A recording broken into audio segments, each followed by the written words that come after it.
Want to know the latest in soccer? Then listen to the Golden State Media Concepts Soccer Podcast. From MLS, the World Cup, and the Premier League, we've got you covered. The latest updates, the hottest matches, and news on the league's top players. It's the Golden State Media Concepts Soccer Podcast. David Beckham scores the goal to take England all the way to the World Cup finals. Listen now.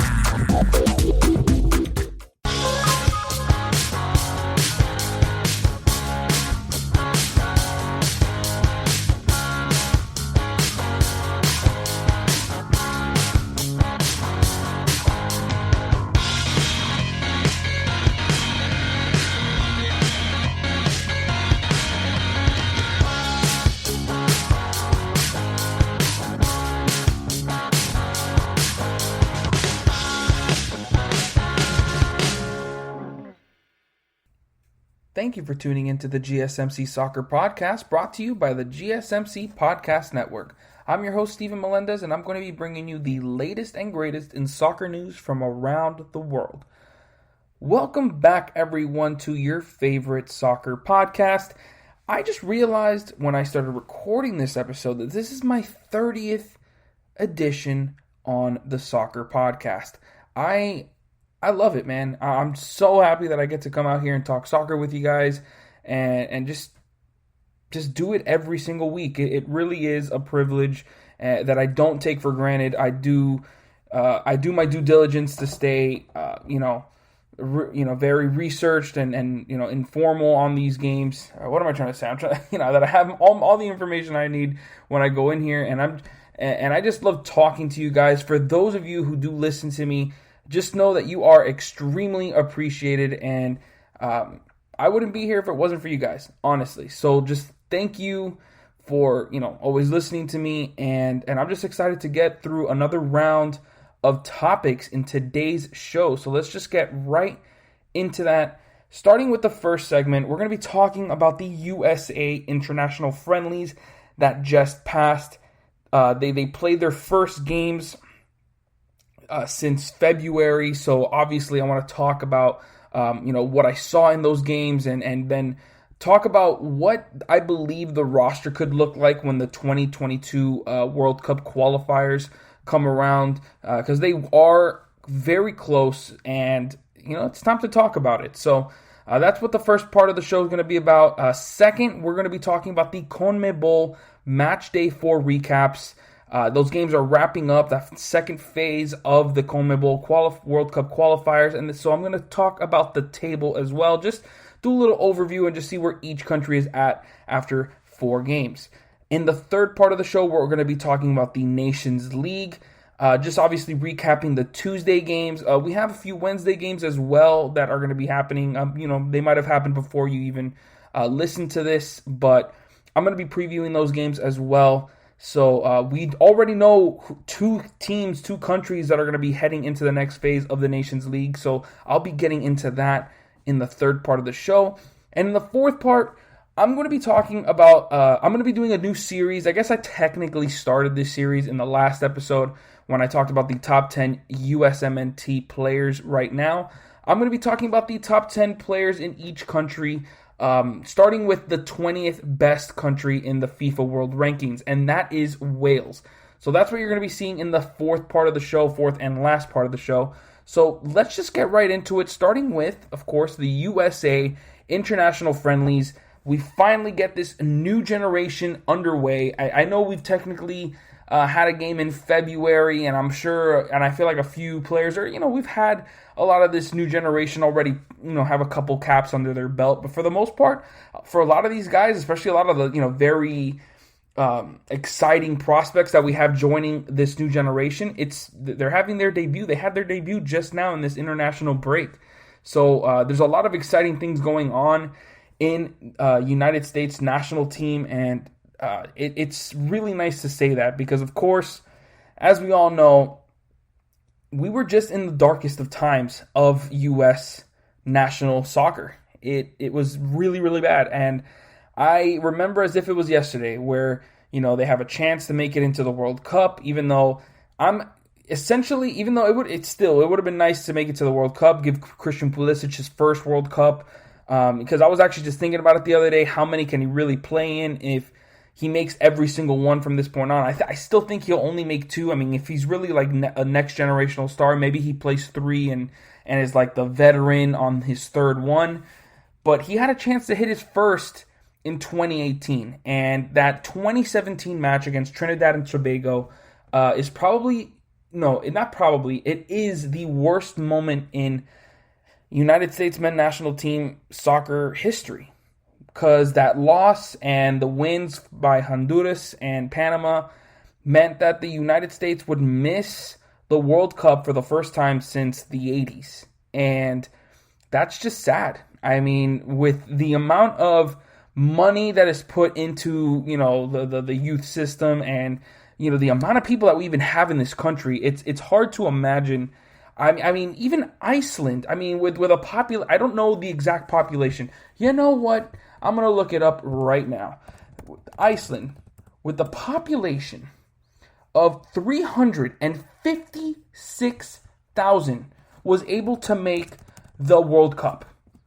You want to know how many people live in Texas? 29 million. 29 million live in Texas. The state of Texas alone. That many people, and you're telling me you can't even find enough talent to make a World Cup? That was just extremely sad to be a part of, to watch. I couldn't even believe it. I mean, I remember my manager at the place I was working at the time. It was a huge soccer fan, and obviously a big time USMNT fan. And he was saying that this was the worst moment in USA soccer. The worst moment by far. And I think about, I haven't followed USA soccer for a long time, and yeah, that easily hits the mark, at least while I've been watching, and of course throughout all of history. It'll never really go away. And I still remember Taylor Twellman's rant on national television, where he was just going off on not just the players, the coaches, but just the whole system. Like everything from the media to the people who run the organization. It was just all bad. And so they had to rework everything. They had to get rid of pretty much all the players from guys like Michael Bradley. Of course, Clint Dempsey wasn't going to come back. But, all of those, I would even think like DeAndre Yedlin. I guess John Brooks is still there because, honestly, we really don't have any choice with John Brooks because that's our, least productive position, center back. So, and he is a really good center back. So we need to have John Brooks in there. So that really is a no-brainer. But for the most part, it's just such a weak team, and like just mentally and obviously on the field as well. It never worked out. So in the long run, I feel like I was saying it at the time. Even though it sucks, I would love to see the USA being represented in the World Cup always, and it should be. There's no reason they shouldn't be. The way things were trending, it did not look good, and for them to get that little wake up call, it was necessary. It was definitely necessary. So now, things are just looking so much brighter. It's like night and day. The amount of young talent that is just emerging in the U.S. and players who are deciding that they want to play for the U.S. Like, for example, Serginho Dest, who has decided instead of the Netherlands, which is one of the top countries in the world, instead of playing for them, he decides to come to play for the U.S. And I'm sure there's plenty more. But that's the one major one that I know for sure that decided to play for us. I know Yunus Musa, someone that I'm going to be talking about a lot in this segment, still hasn't decided 100%, but him getting called up and joining this team for this international break is certainly a great sign for a talent like him to join us. He has options from like Italy, Ghana. There's a bunch of different teams that he can join because I know he has a lot of nationalities. So for him to, possibly pick us, that would be huge. And it's just, obviously Christian Pulisic emerging into a star at Chelsea. Guys like Gio Reyna just emerging as well. Just 18-year-old star. Tyler Adams and Weston McKennie turning into very solid players in that midfield. I mean, finally getting a younger number one stopper like Zach Steffen. I mean, the list just goes on and on for what's to come for the United States men's soccer team. I mean, it just feels great. It feels like we're finally, on that other side. Of course, there's a long way to go. There's still a lot of development that needs to happen, and that's going to happen with time. I mean, a lot of these kids are exactly that. They're kids. I mean, the oldest, from what I'm looking at, I believe is John Brooks, who's 26 years old, or 27, at least from the guys who I expect to be playing in the World Cup. You got guys like him. I mean, Sebastian Lletget played in the Wales game, which we'll be talking about very soon. I don't expect him to be a part of the regular rotation. I mean, sure, he can probably be on the bench, but he's like 27 or 28. So, he's another guy that's one of the oldest players on this team. But you look at the core players, what McKennie, Tyler Adams, Christian Pulisic, those guys are 21 and 22 years old. They're still so young and still have so much room to grow. And the fact that they're our best players, and that's not like a slight on like our talent. That just goes to show how much talent there actually is in the USA player pool, and it feels great. So let's just get right into the games, starting with the USA versus Wales. That was the first game that they played since February.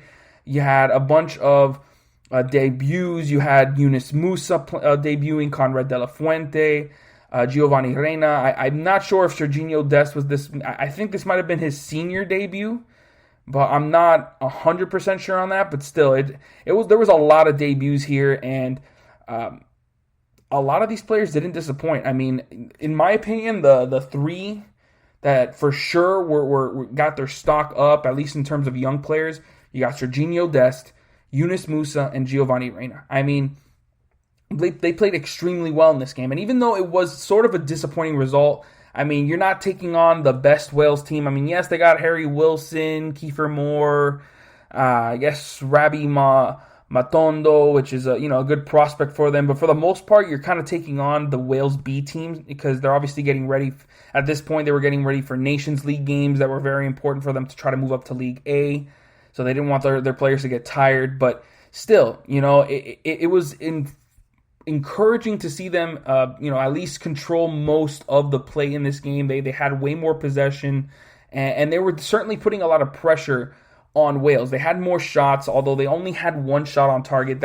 I feel like the efficiency in the final third will certainly come with time. I don't think that gets solved right away. But even if you have, very talented attacking players, like, of course, like I said, Reina, De La Fuente, I feel like McKennie, Musa, Adams can also, and obviously Dest, can certainly, provide assistance in that attacking third as well.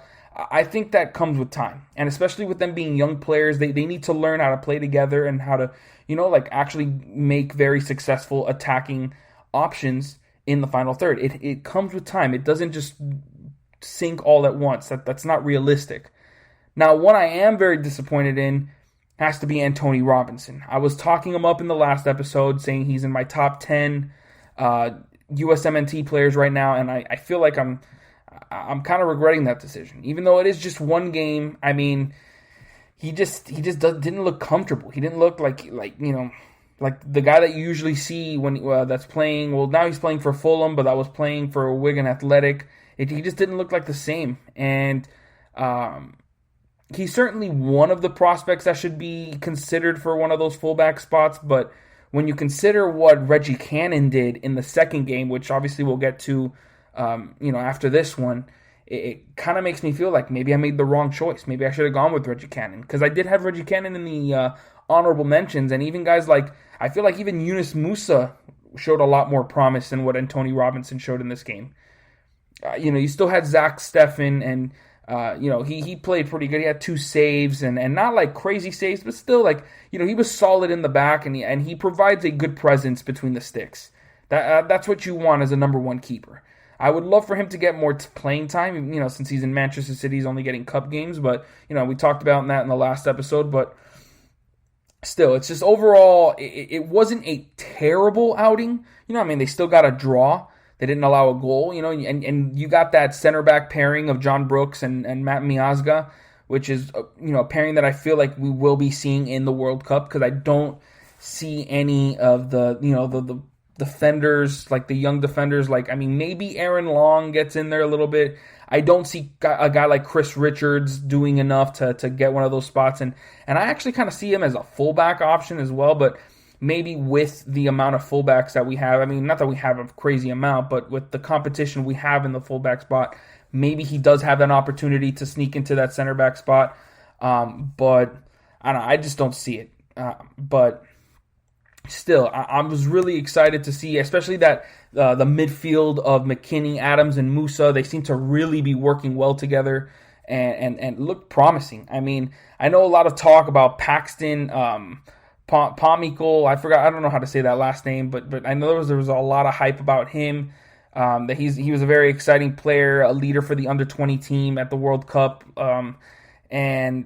but Yunus Musa is certainly someone that you got to start thinking about. And yes, it was a little disappointing to get away with this game as a 0-0 draw, especially with Wales not bringing it all in this game, like all their first team players. I still think there are some things in this game that you can take away and be happy about. Obviously, there are other things that you want to see more of, which I feel in the Panama game we certainly did. But still, this is the early parts of this team really getting together. Again, this is their first game since February, so we need to calm our expectations.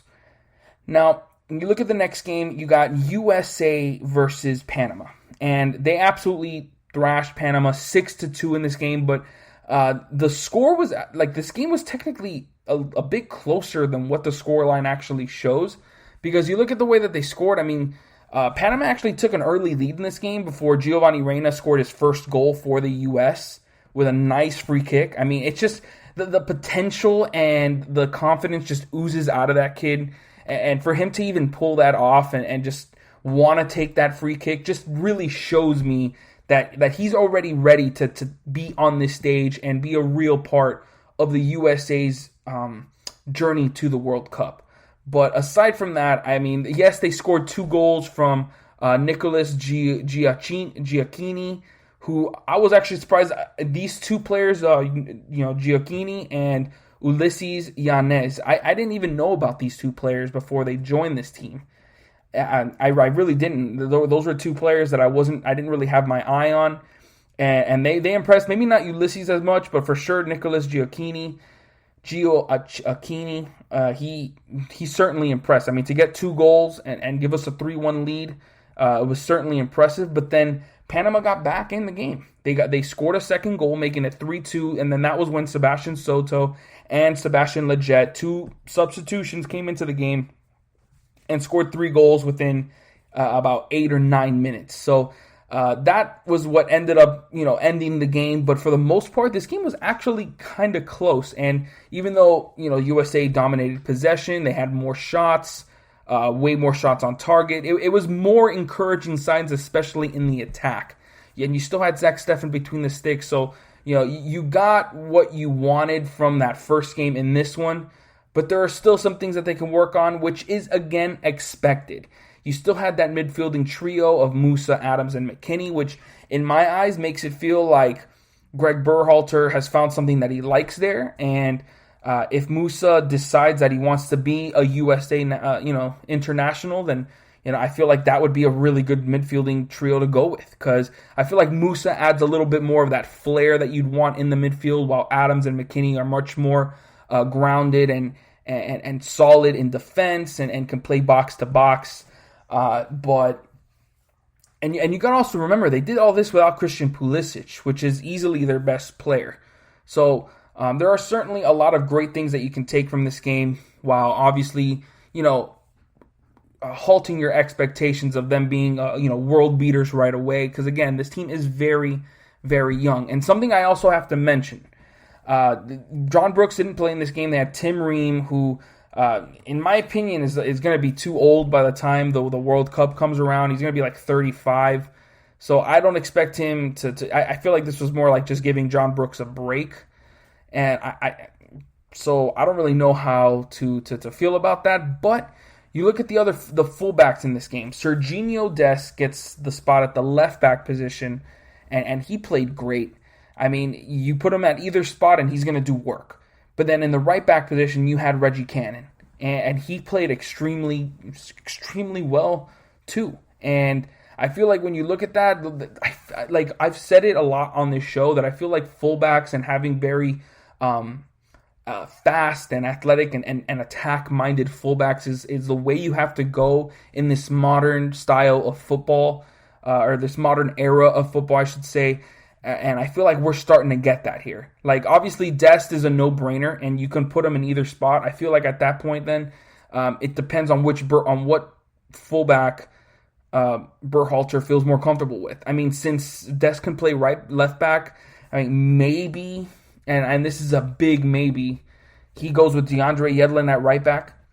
I mean, he does play. He's been playing in the Premier League for so long, and he's got easily the most experience of any fullback in the roster, or in the possible roster, I guess you can say. But I don't know. I feel like the USA should probably try to go with more of that youth, even though he would only be 29 when the USA rolls around.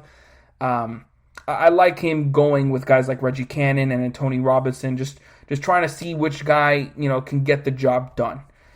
So with that being said, now I want to talk about what I believe the roster can look like for the World Cup qualifiers. Of course, starting at goalkeeper and then working my way up to the forwards.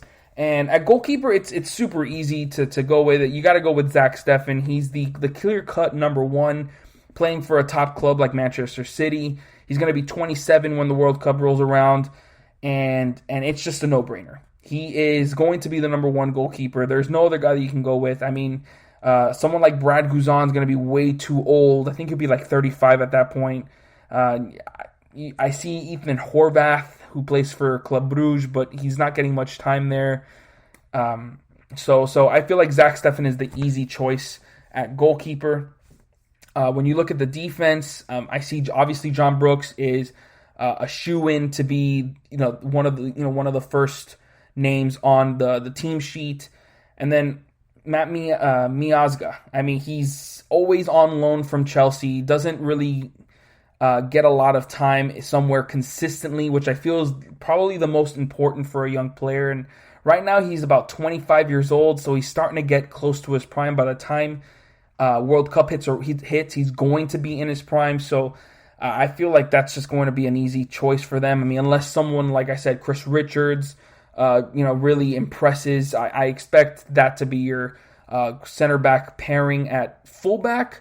Serginho Dest is a no-brainer. He's going to be on one of those fullback spots, but then, of course, it's either between Antoni Robinson, Reggie Cannon, and maybe DeAndre Yedlin for who rounds out that other spot.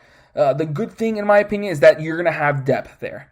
Not in the center back position. I mean, of course, if Chris Richards, explodes onto the scene, then you have a little bit more depth there. But at fullback, I feel like we have a good amount of depth. Now, you look at the midfield, Tyler Adams and Weston McKennie are obvious locks. The kind of passion and intensity they bring to the game and work rate is just, something you would really need in that spot. And then you look at a couple other guys. I mean, Richie Ledesma, someone that's been talked about. Jackson Uil, I don't know how to say his last name, but Paxton Pomykal is another player I was talking about earlier. But then Yunus Musa. I feel like he might be that player, especially with the way he performed so far. He's certainly one of the players that Greg Berhalter is going to be thinking about. And then the front three, I feel like the winger spots are no-brainers. You put Reyna in the right. You put Pulisic on the left. Now the striker spot, it's all going to depend on who's able to step up. It should be Josh Sargent, but, he's been kind of up and down. I do have him in my top 10, so obviously that's the guy who I expect to be in that spot. But if he's not able to really show up for the USA and not really produce for Werder Bremen, even though he started the season off pretty well, so I want it to be Josh Sargent. But again, it's kind of up in the air. I mean, you got guys like Tim Weah who can also step up, but he's also had ups and downs. And then, of course, like I said, Jozy Altidore. He might be kind of like the default option. I mean, he's going to be 33 at the time. He's going to be, the veteran of the club. But you can also look at Jordan Morris. Even though he hasn't gotten time with the USA, I feel like the way he's been performing for the Seattle Sounders is extremely impressive, and he should get a call-up. He should get time. Now, only time will tell if Greg Berhalter sees him in the plans or if he wants to go with more youth. But right now, I feel like you're probably going to go with the guy like Jozy Altidore, because he's just someone he's kind of like a default option and just someone you can rely on to score goals for you. So that's going to wrap it up for this segment. Make sure you guys come back, because when I return, I'm going to be talking about the CONMEBOL Match Day 4 recaps and, of course, talk about the table a little bit.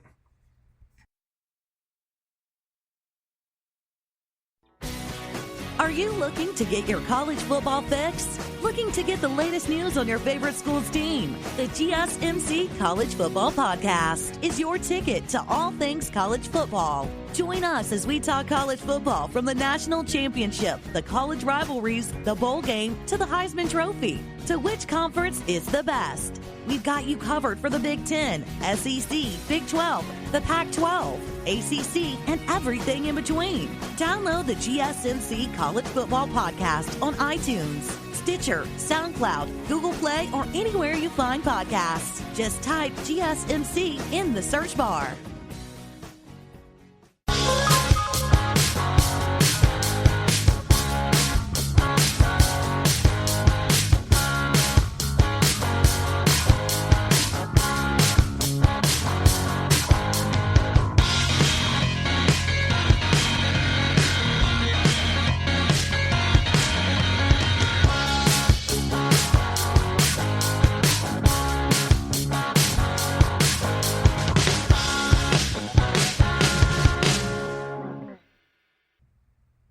Welcome back, everyone. If you missed the last segment, I talked about the USA International Friendlies that just passed, and then I gave a little bit of my thoughts on what I believe the roster is going to look like for the World Cup qualifiers.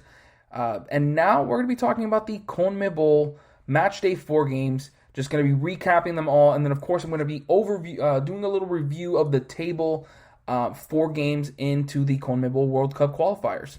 So let's just get started with the Ecuador-Colombia game, with Colombia just getting absolutely squashed 6-1. When I first saw this score, I had to go and check the rosters to see if Colombia put their B team out there or something, and it's not to be disrespectful to Ecuador, but it's just to get beat 6-1 by a team that you're technically higher in quality than. It's just it doesn't really make any sense. But Colombia had their players, and Ecuador just came out and played better. And they've seemed to be, at least early on in these World Cup qualifiers, they seem to be for real. Because they were able to beat Ecuador. Ecuador can't beat Ecuador. They were able to beat Uruguay and have looked very, very strong to start. I mean, they've got 3 wins in their first 4 games and are in third place and are looking very, very strong. It's very shocking, in my opinion. Very, very shocking. But when you look at the start of this game, it's kind of not hard to see them win like this, because they got off to a 2-0 start in the first 10 minutes, and then by the time the 40th minute turned around, it was already 4-0. And you got goals from 6 different players in this game. So it was a little bit of everything from everyone. There wasn't just one player that just dominated Colombia in this game, it was a full team effort from Ecuador. And honestly, I love that. And Colombia didn't get thrashed in the possession. They had 46% possession, but they had 10 shots and only 2 of those shots were on target. While Ecuador had 14 shots and 9 on target. So it was like Colombia's defense wasn't even trying to let them feel them. It was just, they were just like, Olé, just after you. Who's next? Go for it. And I mean, yes, they didn't have Yerry Mina because he got a red card in the last game, but you still have Sanchez. Davinson Sanchez from Tottenham. And I mean, for you to get beat like that, it just doesn't make any sense to me. It really doesn't. I mean, they didn't play David Ospina either, and he certainly helped in a lot of ways in stopping shots, and he's a very good goalkeeper. But to make it a difference of, you put Vargas in, so there's 6 goals scored on you? No, I'm sorry. And I feel like their attack is good. I mean, James Rodriguez isn't the James that isn't getting time at Real Madrid anymore. He's playing a key role at Everton. Duvan Zapata is one of the main players, one of the key players for Atalanta, one of the most dynamic attacking sides in all of Europe. I mean, Luis Muriel didn't play in this game, or he wasn't even on the side, but I don't know. He was here. Sorry, because his full name is Luis Fernando Muriel Fruto. I didn't know that, but now I do. And it's just bad. It's just bad. And even Colombia had a red card in this game in the 80th minute. And even with that, Colombia couldn't get a score. I mean, they got a score in extra time of the first half, a penalty from James Rodriguez, which it's like finally he kind of shows up. And it's kind of crazy to think, because back when he exploded onto the scene of, I believe, the 2014 World Cup, it was, people were saying, like, man, if only he can do this for club like he's playing for country. But now it seems to be the other way around. Like, what if he could just play like in country like he does for club? It just doesn't seem like he can get it all in sync. And this game is certainly, it has to be one of the more embarrassing losses for Colombia in, I mean, I can say in their history, because I've never seen Colombia lose a game like this. Like, they've always been in nearly every game they've played. And I'm kind of going back and I'm looking through the games that Colombia's played over the years. I mean, they had a 3-0 loss to Argentina in the World Cup qualifiers in 2016. I mean, I'm looking through and I just can't see anything of this magnitude. And it's just incredible to believe. And I'm back in 2014 right now. Yeah, it doesn't even let me go any further back. There is not so it's at least been 6 years since Colombia had a terrible game like this, and I mean, it's just not a good sign. It is not a good sign. So, but Ecuador, man, I mean, they got to be feeling on top of the world right now with 9 points in 4 games, and I mean, at least the early signs pointing to them having a World Cup spot and a guaranteed one at that.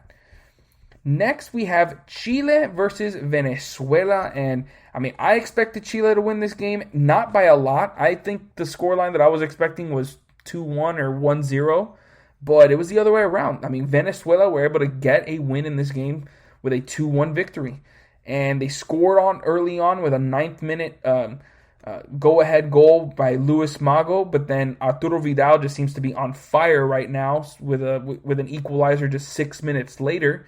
And this game was pretty much back and forth. Chile was putting pressure on Venezuela, but with their 65% possession, but of their 11 shots, only 1 was on target. That's just not going to cut it. And their defense was not anywhere near what it was in the opening games. I mean, up until this point, they allowed 4 goals in their first 3 games.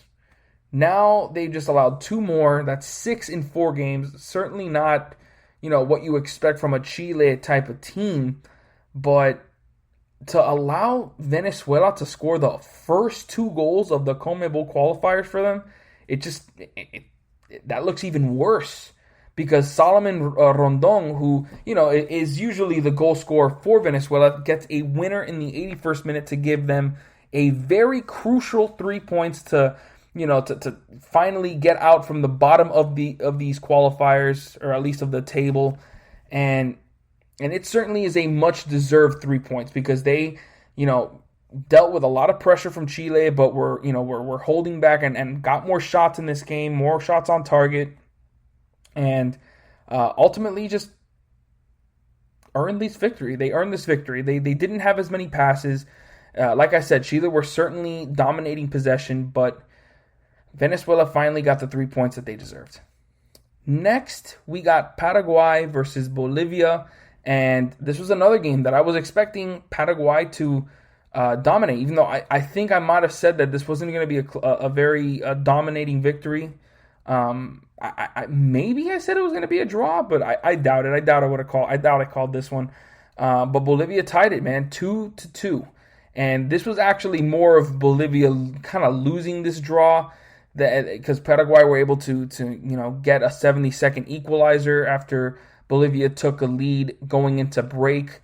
Because Paraguay scored in the opening minute, not the opening minutes, but 19 minutes in, they get a penalty. Angel Romero scores a penalty, and then Marcelo Moreno scores for a second game in a row in the 41st minute, and then 4 minutes later, Boris Cespedes scored his own goal. So gets 2 goals for Bolivia, and it's 2-1 going into the half, and surely they feel confident. Even though Paraguay up until that point had been dominating the game, they have had, at least when you look at the whole game, they pretty much were dominating possession. They had 77% possession, had 18 shots to Bolivia's 7, but Bolivia took advantage of the opportunities that they got. Only 2 shots on target, both got past the goalkeeper, and honestly, in the end, that's all that matters. Even if Bolivia had less than 50% pass completion, only 175 passes, Bolivia were literally fighting for their lives in this game. But they got the opportunities and they were able to hold on, but they just couldn't hold on long enough to get the 3 points. They at least get a point, their first points in the qualifiers, and against a team that's been playing extremely well. Even though Paraguay haven't been able to take advantage of their chances, they've gotten 3 draws in their first 4 games, but they haven't lost yet. So you got to look at some of the positives if you're Paraguay. You're 4th in the table, which I'll get to later. I'm not going to talk too much about the table, but still, this has got to look like a missed opportunity for Bolivia, but same thing for Paraguay, who pretty much dominated this entire game. Next, we had Brazil versus Uruguay, and Brazil dominated this game early and pretty much throughout, even though they didn't have a crazy amount of shots. They only had 6 shots in this game.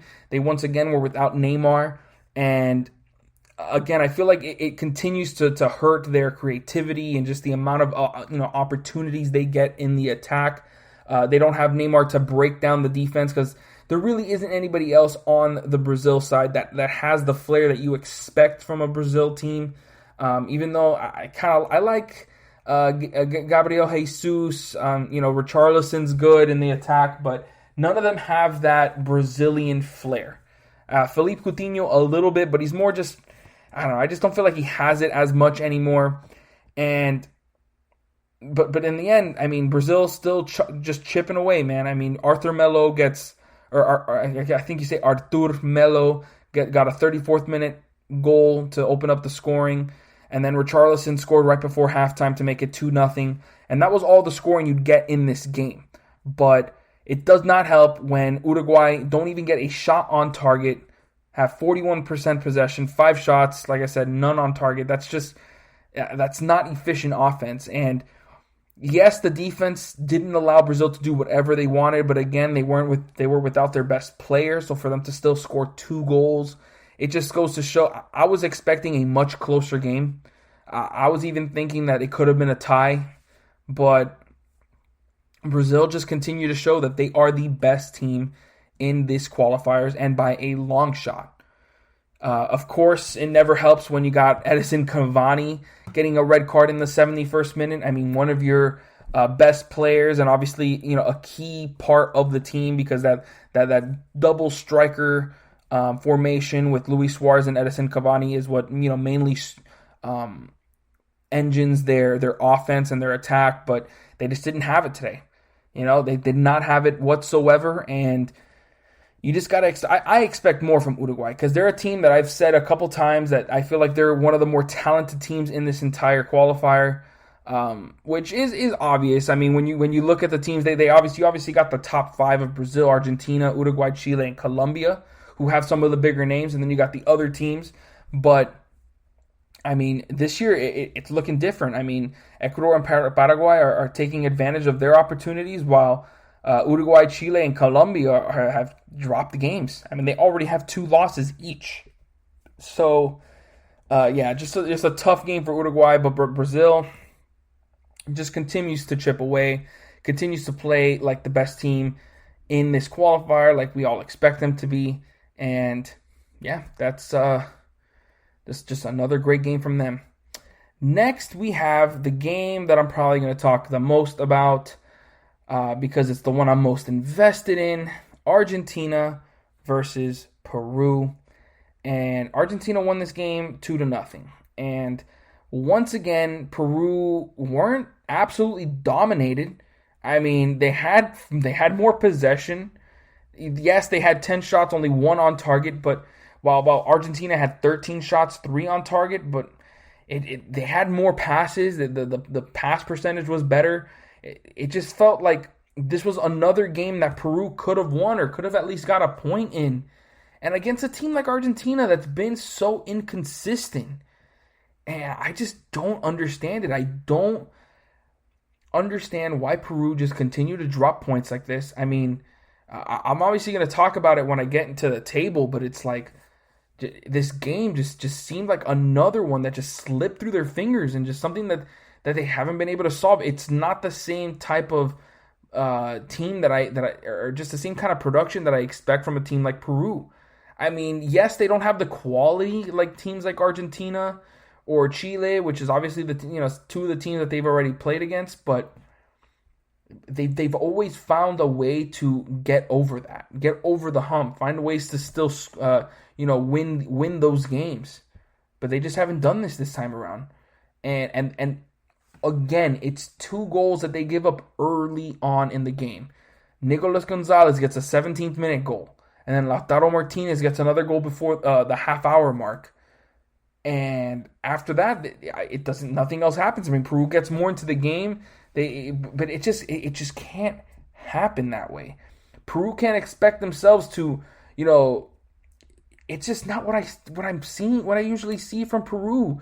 It's usually 100% effort 100% of the time, and they allow their defense to convert into offense. But in this game, that just wasn't the case. And I know Peru were not with some of their better players. They sat down Raul Ruiz-Diaz. Luis Advincula was subbed in. But I don't know. I mean, they still had Andre Carrillo, who started off these qualifiers extremely hot. Hasn't scored a goal since the second game. Flores was good, but not what you expect. Galesi picked up a yellow card, so he was having kind of a rough game as well. But man, it's just so disappointing, man.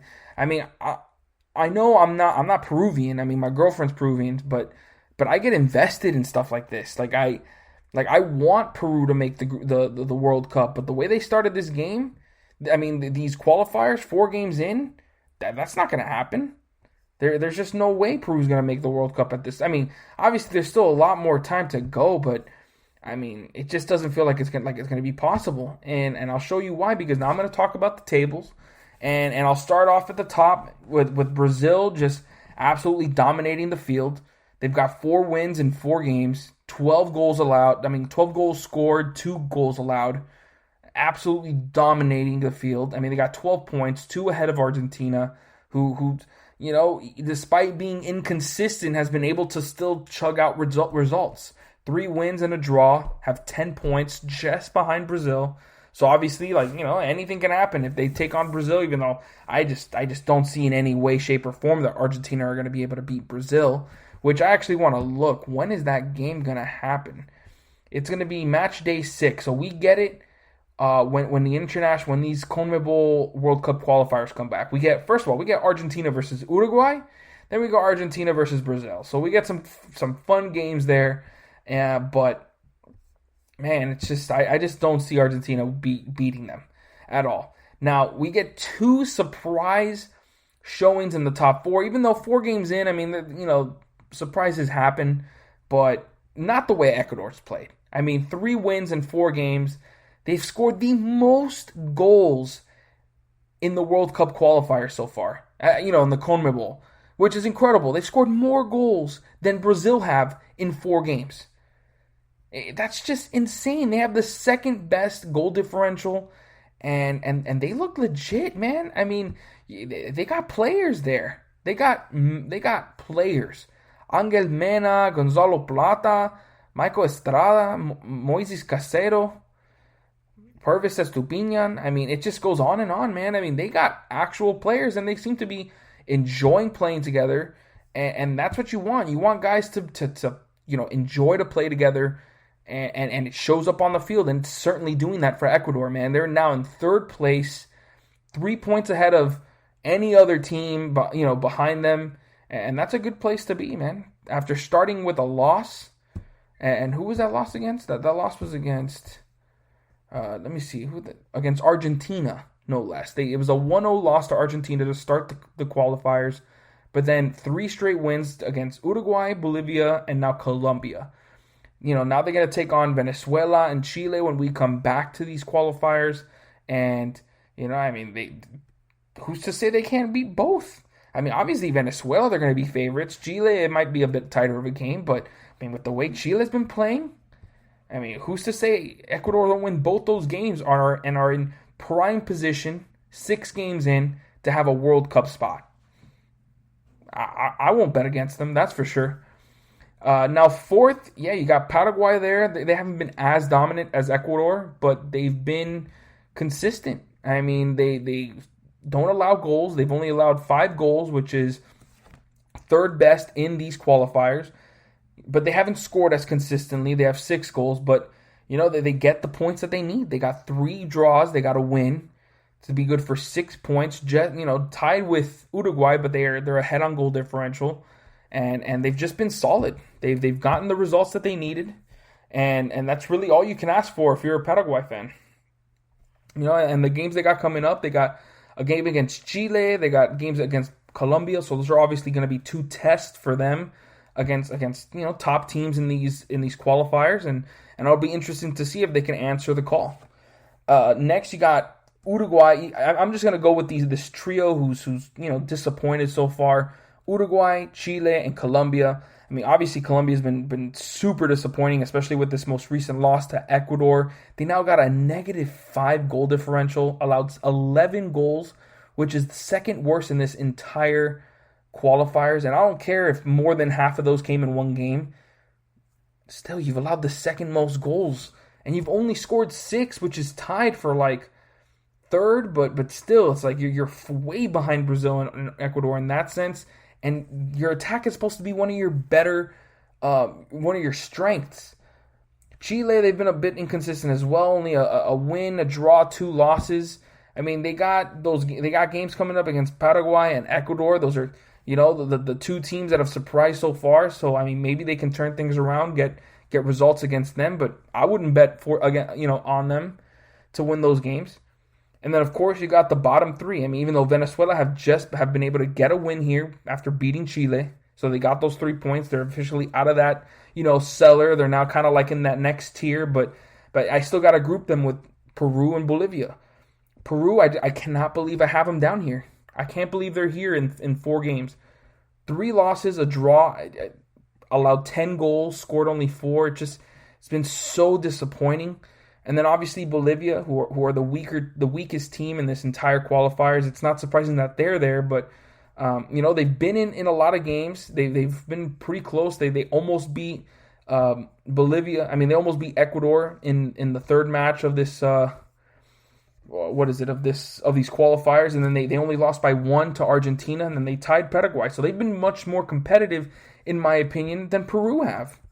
So it's just the fact that they had that 5-0 loss to Brazil to start the qualifiers. That's why they have a -7 goal differential and are behind Peru.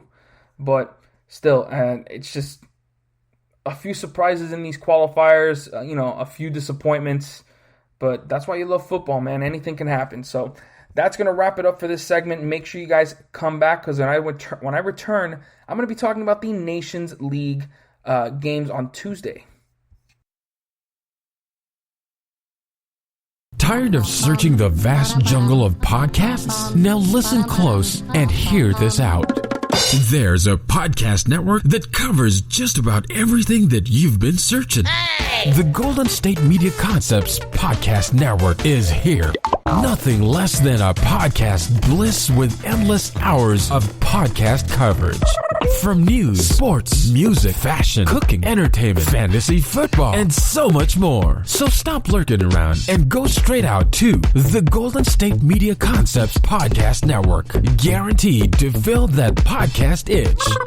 Whatever it may be. Visit us at www.gsmcpodcast.com. Follow us on Facebook and Twitter, and download us on iTunes, SoundCloud, and Google Play.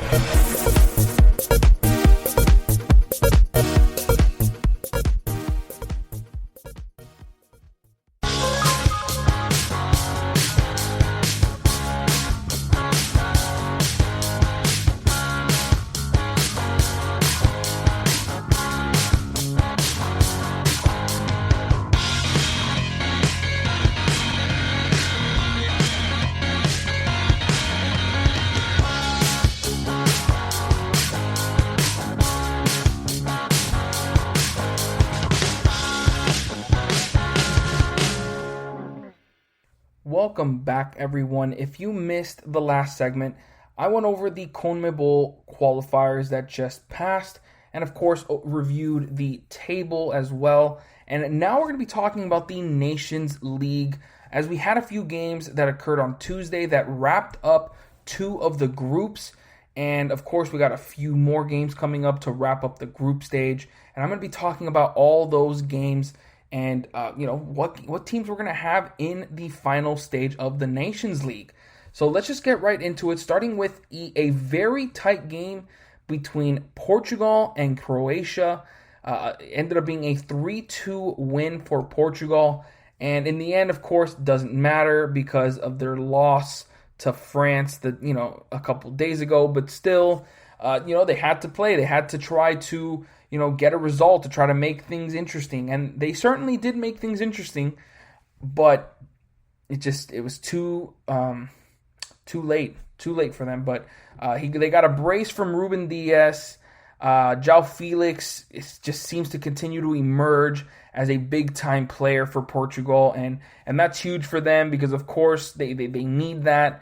With Ronaldo starting to get up there in age, they can't keep relying on him to win them games, and that's a good thing. It seems like they're finding ways to win without him, and that's honestly, in my opinion, the biggest thing I can take away from this game. Even though Croatia certainly weren't helped with a red card for Marko Rog, in the 51st minute, it was a gaping hole in the middle of the field for them there. And they obviously had top players like Kovacic, Modric, Pasalic, Perisic all playing in this game.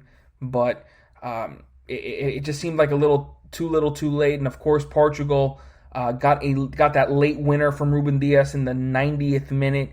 Very dramatic game. This game had it all. Honestly, it was back and forth. I mean, you had Croatia taking that early lead from a pretty much half-hour goal from Mateo Kovacic.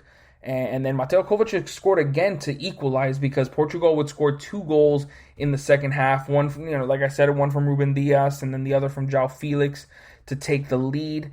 Kovacic would tie it up to make it 2-2, and it was back and forth late into this game. Portugal certainly were the more dominant team. I mean, they had more possession. They were passing the ball a lot better. They had more shots on target, but Croatia were staying in it, and even after Marko Rog got that red card, they were still able to equalize because it was in the 51st minute where they were down a man. They had that man disadvantage, but then Mateo Kovacic scored in the 65th minute. So they were certainly battling. But it hurts because, I mean, the only time that Portugal scored was when they had that man advantage. And it's hard to really, talk about this game not as fair, because, when someone gets a red card, you can't really blame anybody but them, but so Portugal, whatever they get in front of them, they had to take advantage of it, but they certainly did that. And to score 3 goals with that man advantage to get these 3 points were certainly huge. Of course, in the long run, like I said in the beginning, it hurts because it does not matter. After losing that game to France 1-0, they were going to be behind them, and they needed Sweden to pull off the upset to get them to at least have a chance. And they would have gone through, because with being tied in points, Portugal would have had more in the goal differential department and would have eventually gone through to the next stage. But with France, which I'm going to be talking about next, France defeating Sweden 4-2, they go on to the final stage of this Nations League, and something that, it's not surprising. France is one of the better teams in the entire world, and they show it day in, day out. They have a crazy amount of talent on their team.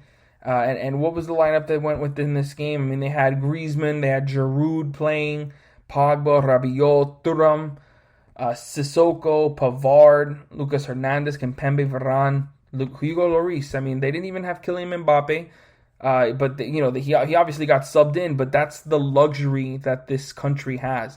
They have so much talent that they can just put out there. They don't have to worry about having to play their stars.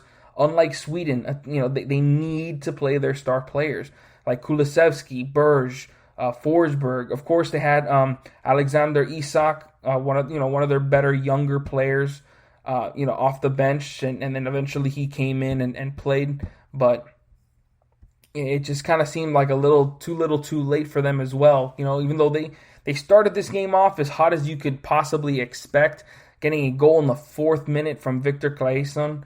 But it was answered pretty much right away with a equalizer from Olivier Giroud in the 16th minute. He actually got a brace in this game, as he also scored in the 59th minute to make this a 3-1 game. But Sweden weren't going away. because even Benjamin Pavard scored in the first half to make it 2-1 heading into the halftime. But with it being 3-1, and obviously going late into this game, it felt like, that France had this in the bag, and they did. But Sweden weren't going to go away quietly. They got a goal from Robin Quaison in the 88th minute to make it 3-2, and it was tight. And obviously there was a lot of extra time, but Kingsley Coman scored in that extra time period to make it 4-2 and make it a no-brainer that France were going to go away with the 3 points and win the group. And just overall, this was another solid game from Group C, a group that I expected to be extremely competitive. But it also hurts for Sweden just as much as it hurts for Portugal for them not to win that game, because now with Sweden losing, they had a chance. Even if they would have drawn this game, they would have been able to avoid getting relegated to League B. But now Sweden will be heading down to League B with that loss, and it hurts because they lost 4 of the last 5 games. They were able to win their last game against Croatia, and that obviously made it possible for them to get back into the conversation of staying in Ligue A. But they just weren't able to pull out this result against France, which it's not unexpected. France obviously had something to play for, so they were going to bring their A game, and they did just that. They were able to take care of business in that game and assure them a spot in that championship round of the Nations League. So now we're going to move on to the next group of Group 4 between Spain, Germany, Ukraine, and Switzerland. And I'm going to start with the game that got canceled. Switzerland versus Ukraine did not happen because those teams, at least it started with Ukraine. They had a lot of COVID positive tests, and then that started leaking into Switzerland. And obviously, at that point, they had to cancel the game and couldn't let that keep going. I haven't seen any sort of indication that that's going to be replayed.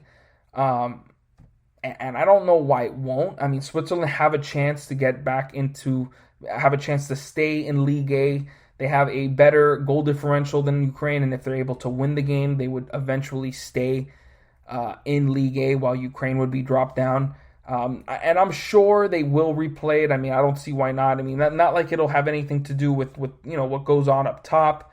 I mean, even if Ukraine were able to win and have a better goal differential than Germany, it's not like anything would happen there between the second and third place in the group. So I feel like they should play it out. I mean, I'm sure Switzerland are going to contest that and try to find a way to get this game to be played, and they certainly should. They certainly should. But it just sucks because I was excited to see this game play out. Ukraine. Both teams have something to play for, and that's one of the reasons why I really, really love this whole Nations League, format. I talked about it when I first, found out about the Nations League, and I talked about it with you guys on this show. That I just feel like it's a very, very smart way to put these countries together to play competitive matches.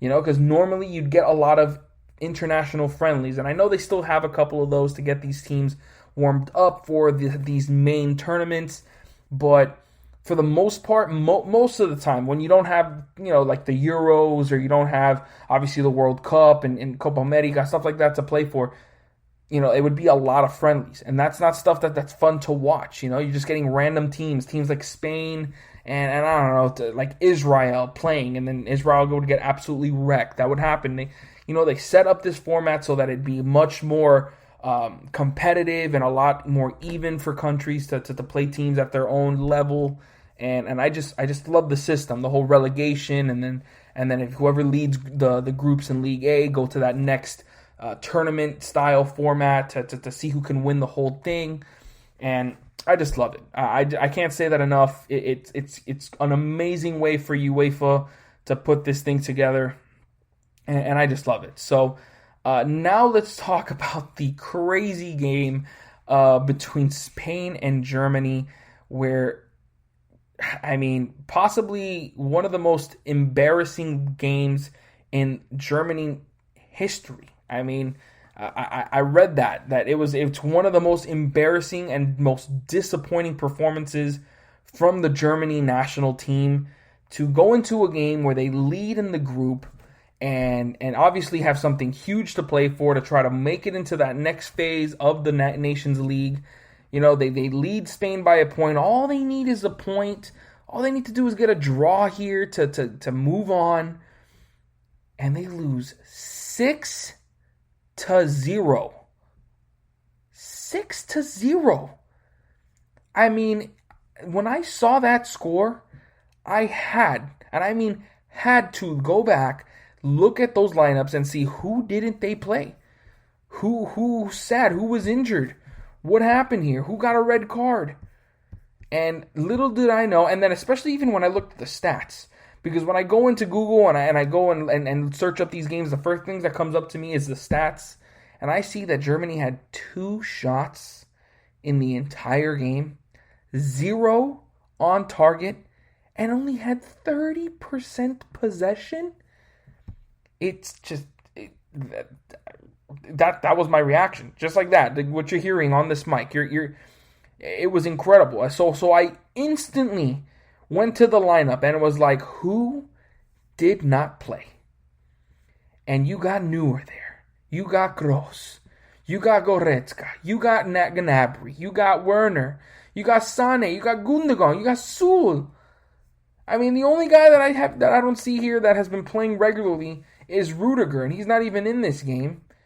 It's just, what? What? I don't understand it. Oh, also Joshua Kimmich is another player that isn't here. He's not even in the subs, so I guess that's another player that didn't play in this game. But, I mean, you had a lot of your star players. And I know Spain had their slew of players, Sergio Ramos, Pau Torres. I mean, they didn't have De Gea playing. They hadn't even start. They were like, oh, we'll beat you with Simone. I don't even know who that is. I know Gaia played 2, Morata, Canales, Coque, Ferran Torres. Like, what? I'm looking at this lineup and I can't help but laugh. They didn't even start their main guys. Adama Traore's been getting a lot of looks. Marcus Llorente's been playing a lot. Gerard Moreno has been playing a lot. And they didn't start them. Even Mikel Oyarzabal got subbed in. Mikel Merino, same thing. It's just, oh my God. It just gets worse and worse the more I talk about it and the more I think about it. It's like, my God, this is by far, it is easily the most embarrassing performance from a German national team. Hands down. In a major tournament with the lead in the group, for you to drop the ball like this, this has Brazil in the 2014 World Cup vibes. Straight up. And it's just embarrassing. But you got to credit Spain. They took this game by the bullhorns and just took it. They had 23 shots, 10 on target. Of course, I said 70% possession, 93% pass accuracy throughout the game. They just dominated this game. They got a hat trick from Ferran Torres. There you go. Alvaro Morata opened up the scoring in the 17th minute. And then you got the first goal from Ferran Torres in the 33rd minute. Rodri scored in the 38th to make it 3-0 heading into halftime. So it was already kind of over at that point. But then 55th minute, Ferran Torres scores. And then in the 71st minute, he just adds that little hat trick into the game to make it 5-0. And then if that wasn't worse already, substitute Oyarzabal scores in the 89th minute to make it 6-0 and one of the most embarrassing. I can't say it enough. I really can't say it enough. One of the worst losses for Germany ever. And it just gotta hurt. I'll tell you one thing. Brazil fans are licking their chops and are feeling so good watching Germany get absolutely wrecked, even though it has absolutely no comparison to Brazil losing in their own country, in the World Cup no less, and to lose in that fashion. It's not even close to comparable, but it's still, 6-0 with the circumstances they had. It's still pretty bad. So, just wow. Just wow. I can't even believe it. I really can't even believe it. It's such a terrible way to end their Nations League campaign. It's not like they were super dominant either, but what was it? They hadn't lost a game all tournament long. This was their first loss. They had a +3 goal differential. While Spain had a +4, so they was pretty even there, but then boom, blown right out of the water. No chance. So, that's going to wrap it up for that game. Now I want to just talk real quick about some of the other League A games coming up. We got, of course, Poland versus the Netherlands. And in that game, that obviously has big-time implications, because if Italy, for any reason, loses against Bosnia, both those teams have a huge chance to win the league, or at least win the group.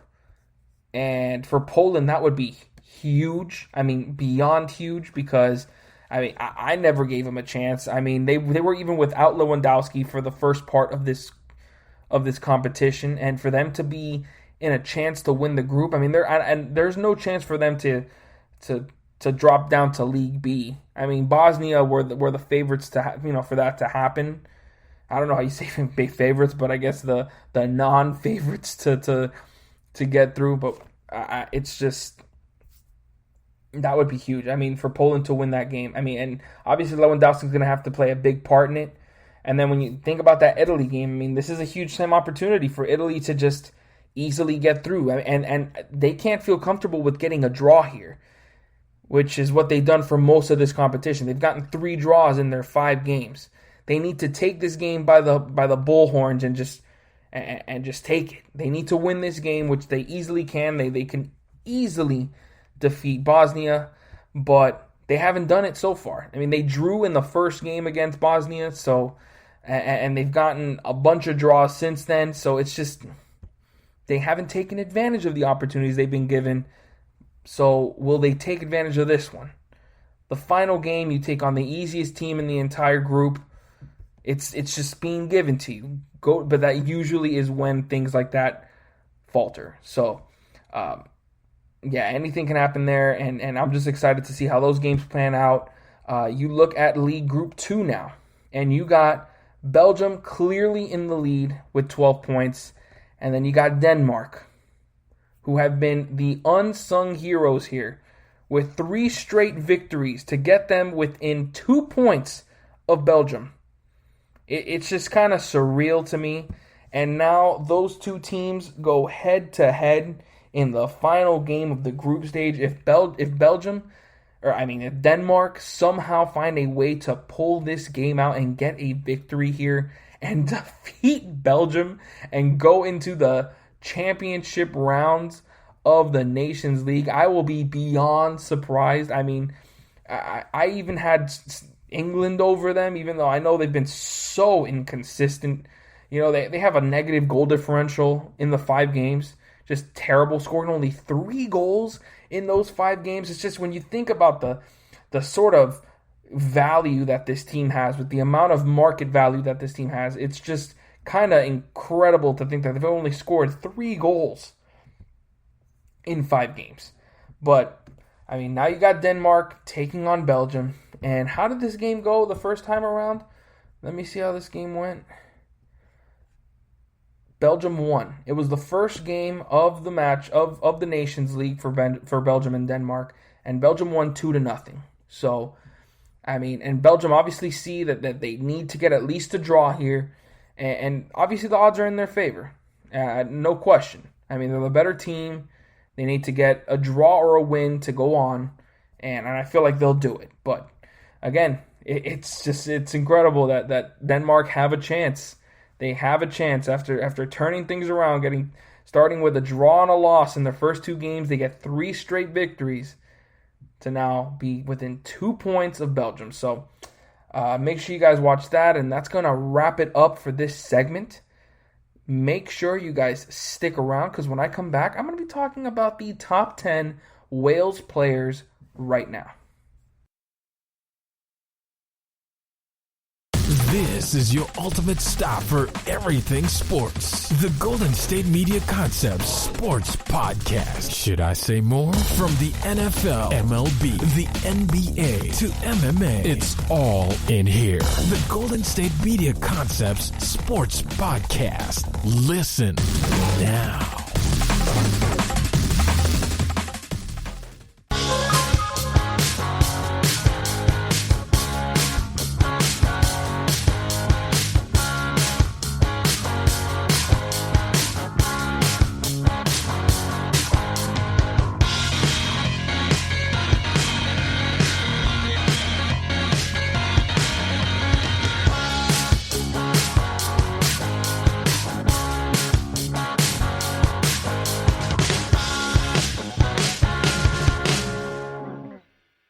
Welcome back, everyone. If you missed the last segment, I talked about the Nations League final match day. We had some games that have already wrapped up, and of course we have a few games that are still left to go before we at that final phase of the Nations League, and I talked about all of that. And now we're going to be getting into my favorite segment, my top 10 series. I'm always bringing you guys a bunch of different top 10s, and today we're going to be talking about the top 10 Wales players right now. Now, when I was looking through this, of course, I'm not a full-on expert on Wales, so obviously if I missed a couple players, I apologize for any of you Wales fans out there. Make sure to correct me in the comment section with your top 10. And so let's just get started, though. With number 10, I got Joe Morrell, the 23-year-old center midfielder from Luton Town. And you look at his club stats, he's got 83 matches played, 76 starts, 4 goals, and 7 assists. And for Wales, he's got 11 caps, so he's obviously, still pretty young in that department, and 8 starts. Morrell is coming off a very impressive season with championship side Lincoln City, and he just made a move to Luton Town. So obviously he's going to be able to get a lot of playing time there because, he's an extremely hardworking midfielder who adds a bit of flair to his game as well. Easily the best part of his game has to be his playmaking and vision. He can instantly turn defense into offense with his with his style of play. And while he hasn't had much time with the national team, he is part of this new generation that you're going to be seeing a lot of on this list, and I believe will become a big part of the midfield for years to come. And that is exactly why he comes in at number 10. At number 9, we have the 23-year-old winger, David Brooks from Bournemouth. Club stats, he's got 88 matches played, 57 starts, already has 14 goals and 11 assists. And for Wales, he's got 15 caps, 9 starts, 2 goals, and an assist. Obviously very fresh in his international career. And in my opinion, he is probably the purest playmaker on this list. I mean, Brooks has all the technical skills you could ask for. He plays the game with a kind of fluidity you don't see in many young players. I know he's 23 years old, so he's kind of already gone from that, young player phase. But, he is at his best when he's in possession of the ball and he is able to control the ball perfectly in those tight situations and find his teammates in even the biggest of pressure moments. Brooks also has a very strong motor and never seems to give up on the ball when it is conceded. He's always got a very strong work rate and works very hard on the defensive end. And he's right now he's actually coming off a rough injury, so that's why he's come down a little bit on my list here. He would have probably been a little bit higher up, but he's kind of lost a little bit on that stock. But he is finally healthy, and he even scored his second national goal against Ireland in the Nations League to give Wales a big-time boost in getting back to League A.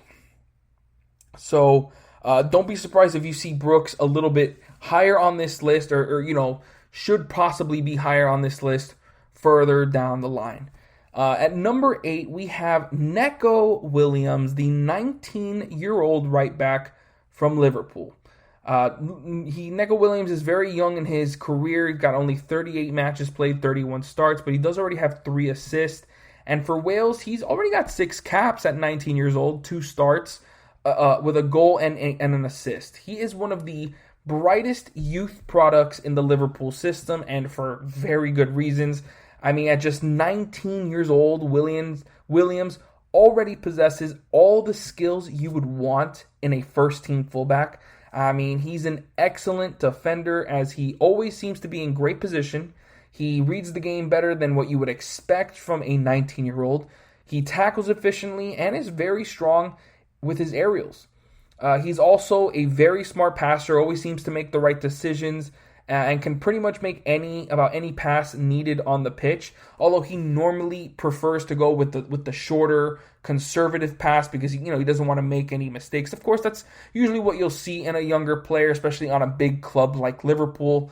But honestly, if his development continues the way it's been going, not only will Williams be the best fullback in Wales for years to come, because he's pretty much already right there, but not yet. You're going to find out soon why not. But I believe he'll be one of the best fullbacks in the world. Maybe I'm not thinking top 10 potential, but close, very close, because he's got all the skills. It's actually been said that he kind of resembles a little bit like Trent Alexander-Arnold. Obviously not nearly the same kind of production at the moment, but I mean, just the skill sets, he certainly has all the, he kind of certainly check marks off all the boxes that Trent Alexander-Arnold does.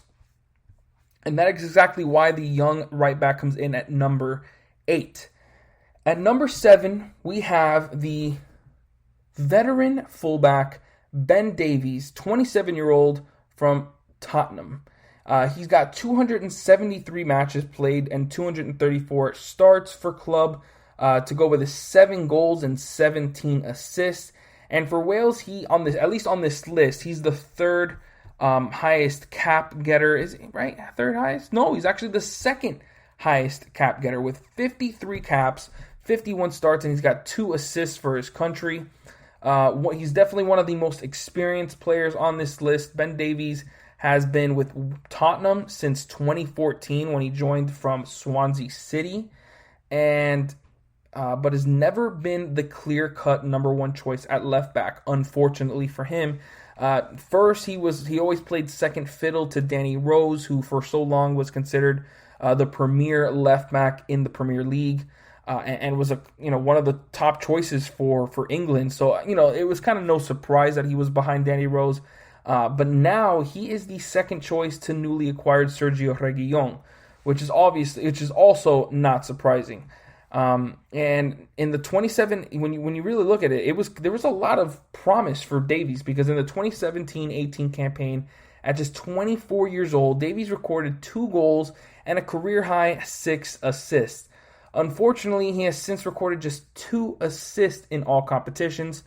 While the production has certainly dwindled for Davies, he is still a very solid defender that gives Wales a leader on the pitch, which is extremely important when you have all these young players getting opportunities.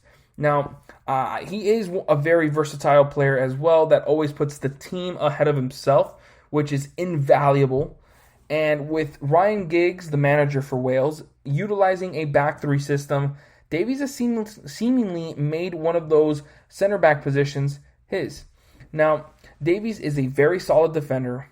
He's always got great positioning. He's excellent in the air. And plus, with his primary position being fullback, he's obviously also very excellent with the ball at his feet. So that is exactly why Ben Davies comes in at number 7.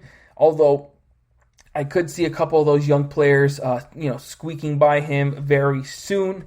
But for now, he comes in at number 7. At number 6, we have Joe Rodon, the 23-year-old center back from Tottenham.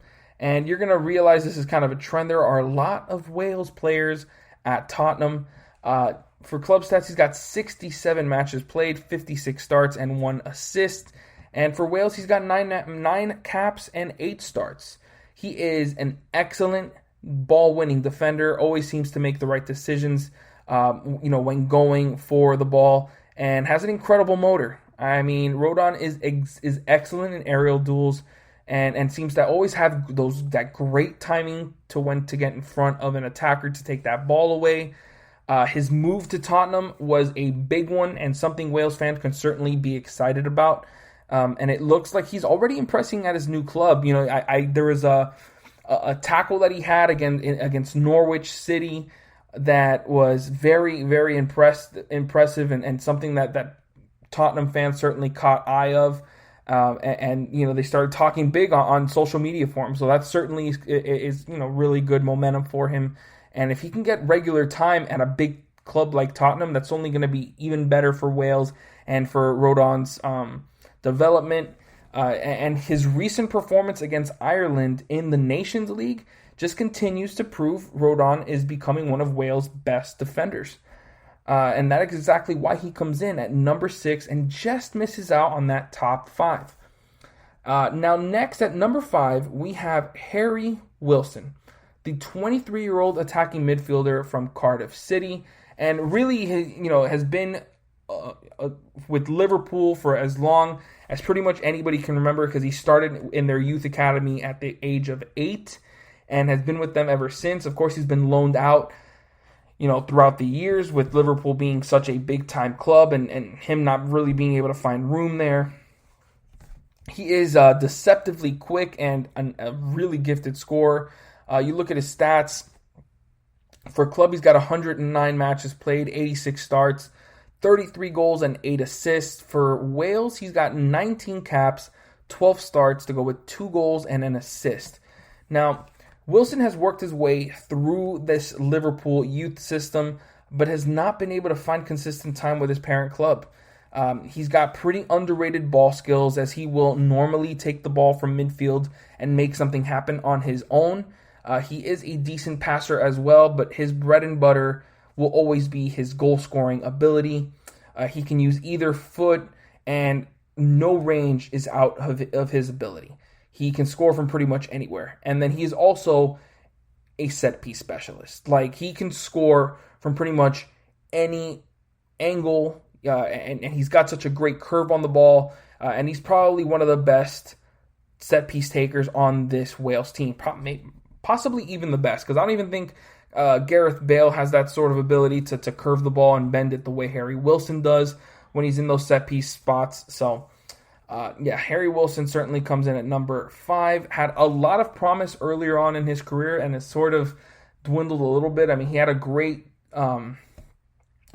season with Derby County, and I believe it was 2017-2018, where he scored 17 goals for them in the championship. And that was actually a team that Frank Lampard was managing before he moved to Chelsea. But since then, he hasn't been at that same level. Hopefully, he's obviously still 23 years old, so he has time to turn it around. But yeah, right now, Harry Wilson at number 5. At number 4, I have Daniel James, the 23-year-old winger from Manchester United. Club stats, you see he's got 90 matches played, 70 starts, 10 goals, and 14 assists. And for Wales, he's got 16 matches, 16 caps, 15 starts to go with 2 goals and 2 assists. I mean, the first thing you got to think about when you talk about Daniel James is his pace. He is a ridiculously lightning quick player with, incredible potential to be a star for Wales. By far his most obvious skill, like I said, is his pace, and he utilizes it very well. But honestly, the rest of his game is a bit limited. He's not very strong, doesn't have that physical frame that you would want from a forward. He kind of, he uses that, he relies on that pace a bit too much, and same thing with his right foot. To the point where defenders started to, really realize where he would want to go, where his sweet spots are.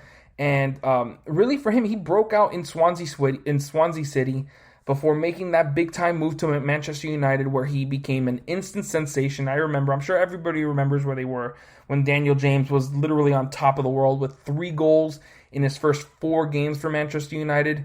However, he hasn't really followed that up with strong performances and has yet to score in the Premier League since.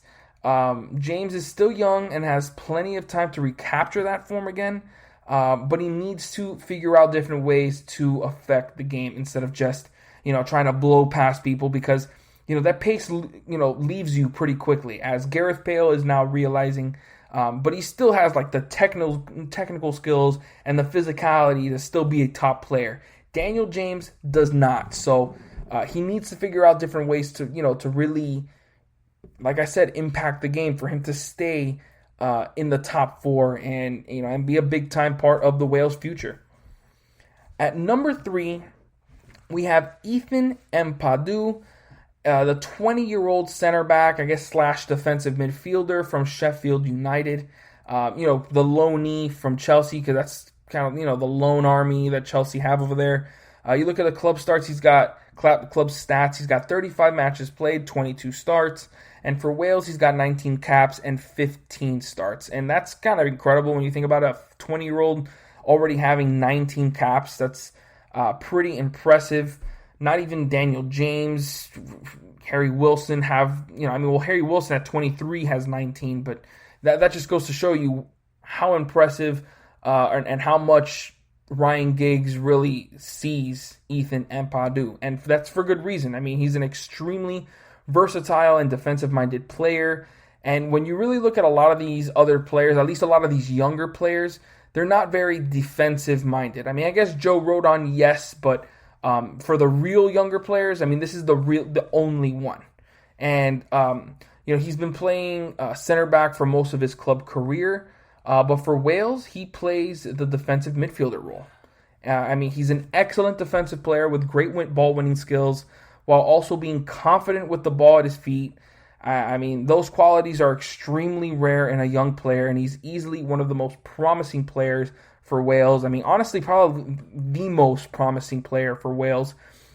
He's currently on loan at Sheffield United and has had a solid season for them, even though they're pretty much having a terrible season. They're last in the Premier League and have lost 7 of their 8 games, I believe, if I'm not mistaken. And with his parent club, Chelsea, in serious need of defensive help, he could find himself playing with playing time there sooner rather than later. And at 20 years old, the sky's the limit for this kid. I remember seeing him one game. I believe it was an international friendly, or I think it was actually a Nations League game against Finland, and he just was, in my opinion, the star of the game. Gareth Bale wasn't playing. You had Daniel James, and he had a pretty solid outing that day, but it was the work that Ethan Empadu, all the dirty work that he was doing behind the scenes that that don't really show up on the stat sheet, that really won that game for Wales. And ever since then, I've been a huge fan of this kid, and he certainly deserves to be in the top 3 best Wales players right now.